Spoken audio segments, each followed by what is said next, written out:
consternation over my personal favorite energy scandal, unless we can figure out how to get some sex and drugs into this one somehow. The East Coast earthquake hit on August 23rd this year, right? The damage to roads and homes and offices was not catastrophic except in some very specific locations. However, the epicenter was 12 miles away from the North Anna nuclear plant in Louisa County, Virginia. And because of the earthquake, the plant had to shut down. That is the first time that's ever happened to any nuclear plant in the country. They've never before had to shut one down before a quake. Well, 10 weeks after that August earthquake, the North Anna nuclear plant is still not back up and running. When that plant shut down, we were first told it was shut down because it was knocked off the electrical grid when power went out in the area due to the quake. Turns out that was not true. We've since learned that the North Anna plant shut down because of all the shaking from the earthquake. And it was only after the plant shut down because of all the shaking that the electrical power went off. And 8 seconds after the electrical power went off, the generators kicked in. Three diesel generators kicked in.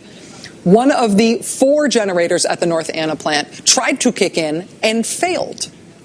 Right now, the rule for American nuclear power plants is that they have to have backup generator capabilities for 4 hours before off-site power is restored. Here's my question. What if it takes more than 4 hours to get the power back on? Remember, if you cannot keep the power on, if your diesel generators aren't running to keep the cooling system going, if you can't keep the cooling system on, Fukushima. I know there's no sex scandal or partisan advantage here, but for the record, today we learned that, okay, the headline in the Associated Press calls it a glitch, but check this out. Utility officials say gas from inside the Fukushima plant's number 2 reactor indicated the presence of radioactive xenon, which could be the byproduct of unexpected nuclear fission. This is happening now, today at Fukushima. Unexpected nuclear fission. Nuclear fission as in the very thing emergency crews were trying to prevent in the meltdown of Fukushima because a small burst of fission could trigger a much larger nuclear reaction. That's still going on. Here in the United States, in just the last couple of months, in addition to the earthquake-damaged North Anna plant, which is still not online, the Palisades nuclear plant in southwestern Michigan was shut down for a week because a mechanical fault led to a small release of radioactive tritium into the air.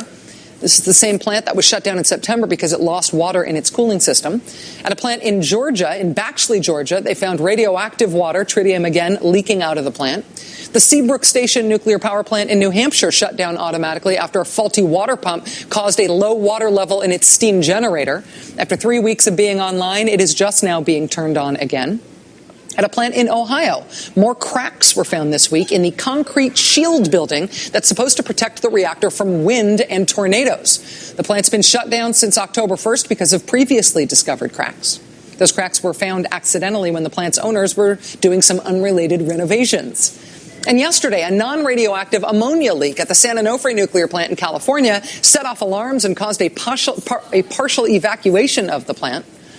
On top of all that, General Electric Corporation, hi boss, says that the 35 nuclear reactors that it built over the last 40 years from New York all the way down to Washington may not shut down properly during an earthquake. The company is recommending testing now to determine how much of a jolt it would take to stop the nuclear fission process during an earthquake in one of those plants. They're recommending additional testing 40 years after making them because we don't know the answer to that yet. Some of these plants are 40 years old. These plants are all 40 years old. And we're just now getting around to figuring out how big a quake would turn them from a disaster into a catastrophe.